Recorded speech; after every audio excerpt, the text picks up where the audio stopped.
Everyone, welcome back to my channel study with Jyoti. तो आज हम डिस्कस करेंगे प्रारंभिक शिक्षा की नवीन प्रयास, जो कि हमारा पेपर सेकंड है, उसके फर्स्ट चैप्टर के बारे में।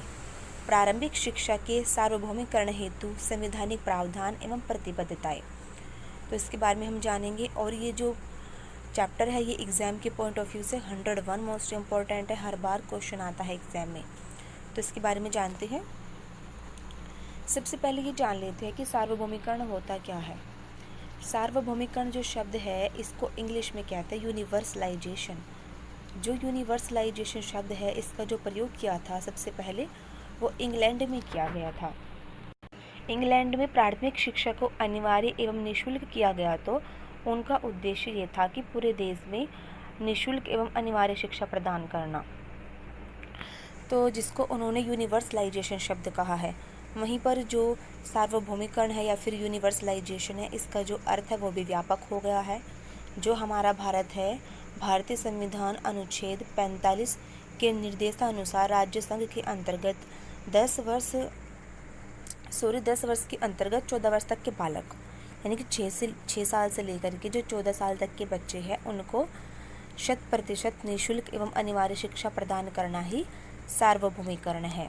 अगर हम अन्य शब्दों में कहें कि जो सार्वभौमिकरण है, एक निश्चित आयु वर्ग तक के बालकों को अनिवार्य एवं निःशुल्क शिक्षा प्रदान करना ही सार्वभौमिकरण है।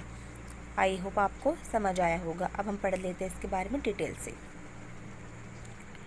देखते हैं सार्वभौमिकरण की संकल्पना क्या है। जेपी नायक के अनुसार शिक्षा को सामाजिक परिवर्तन का एक सशक्त माध्यम बनाने तथा इसे राष्ट्रीय विकास से संबद्ध करने की आवश्यकता है। शिक्षा को भारत की जनसाधारण संपद की ओर उन्मुख करना है, जो गरीबी रेखा से नीचे जीवन यापन कर रहे हैं, जिससे उनमें आत्मचेतना जागृत हो सके और उनकी उत्पादक क्षमताएं प्रस्फुटित होकर उन्हें राष्ट्र निर्माण के कार्य में प्रभावी रूप से सहभागी बनने योग्य बनाया जा सके। यानी कि जो जेपी नायक जी है, उन्होंने कहा है कि जो शिक्षा है, शिक्षा के द्वारा ही समाज में परिवर्तन लाया जा सकता है और इसके द्वारा सशक्त बनाया जा सकता है।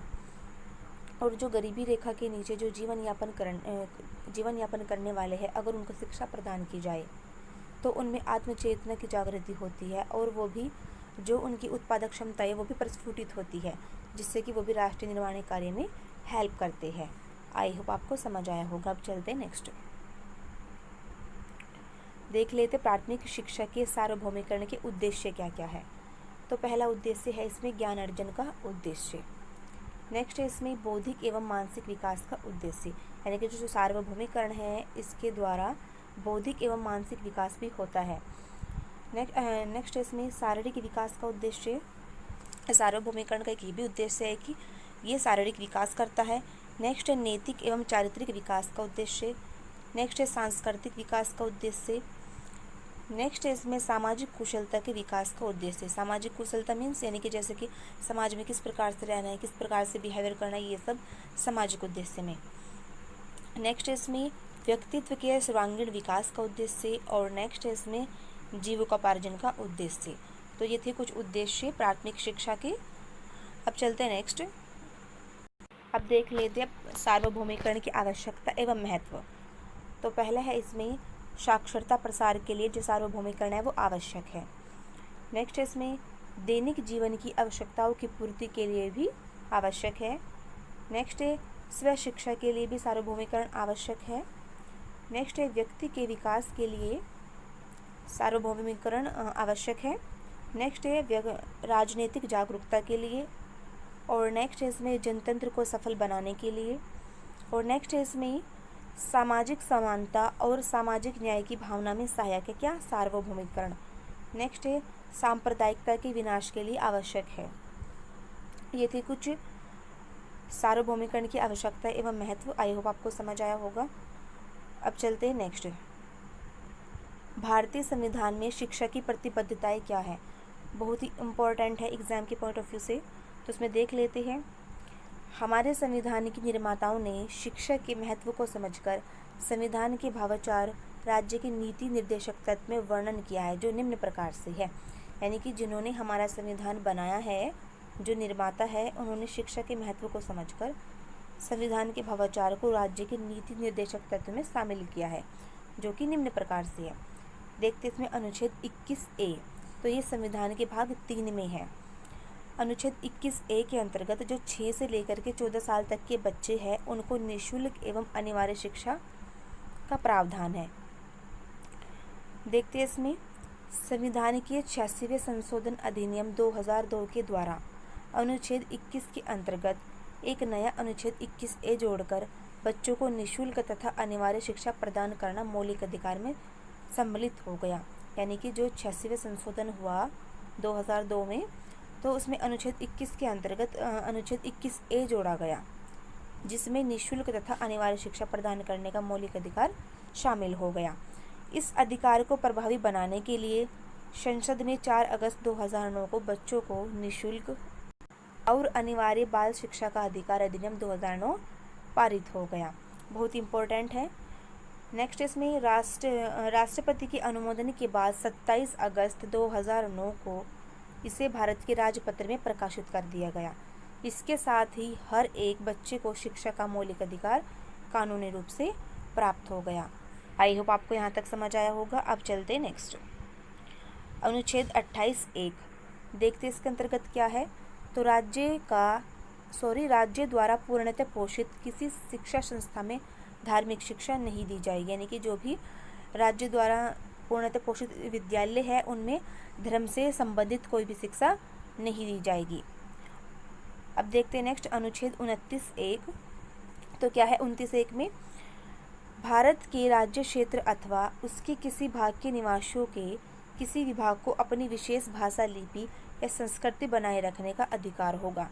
यानी कि जो राज्य के क्षेत्र या विद्यालय है उनके अंतर्गत जो बच्चे अपनी मातृभाषा बोलते हैं उनको अपनी मातृभाषा बोलने का अधिकार है। ठीक है, अब चलते हैं नेक्स्ट अनुच्छेद 29(2). राज्य द्वारा पोषित या राज्य निधि से सहायता प्राप्त करने वाली किसी शिक्षा संस्था में किसी नागरिक को धर्म, प्रजाति, जाति, भाषा या उनमें से किसी एक के आधार पर प्रवेश देने से नहीं रोका जाएगा। इसके अंतर्गत ये बताया गया है कि यानी कि जो भी राज्य द्वारा पोषित या राज्य निधि से सहायता प्राप्त करने वाले विद्यालय है, संस्था है, कोई भी नागरिक अगर किसी भी धर्म से है, कोई भी इसकी जाति है, कोई भी इसकी प्रजाति है, कोई भी इसकी लैंग्वेज है, कुछ भी है, उसको विद्यालय में प्रवेश देने से नहीं रोका जाएगा। आई होप आपको समझ आया होगा।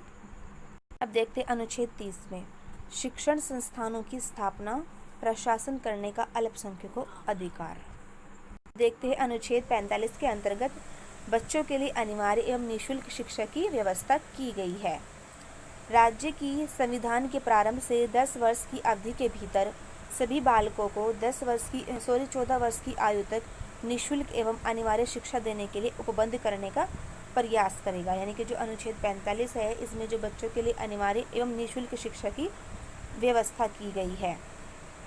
जो राज्य के संविधान की प्रारंभ यानी कि 10 वर्ष की अवधि के भीतर के जो बच्चे हैं 14 वर्ष तक की आयु के, उनको निःशुल्क यानी कि फ्री और अनिवार्य शिक्षा के लिए उपबंध का प्रयास करेगा। आई होप आपको समझ आया होगा। अब चलते हम नेक्स्ट अनुच्छेद 343। इसके अंतर्गत है देवनागरी लिपि में हिंदी संघ की राष्ट्रभाषा होगी। अब देखते अनुच्छेद 350।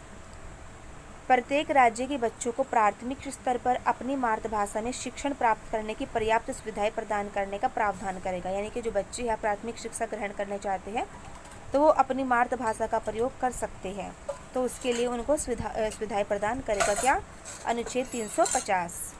ये थे कुछ अनुच्छेद इम्पोर्टेंट। तो अब देख लेते हम प्राथमिक शिक्षा में अपव्यय व अवरोधन। ये यहाँ पर अपव्यय आएगा, जान लेते अपव्यय क्या होता है।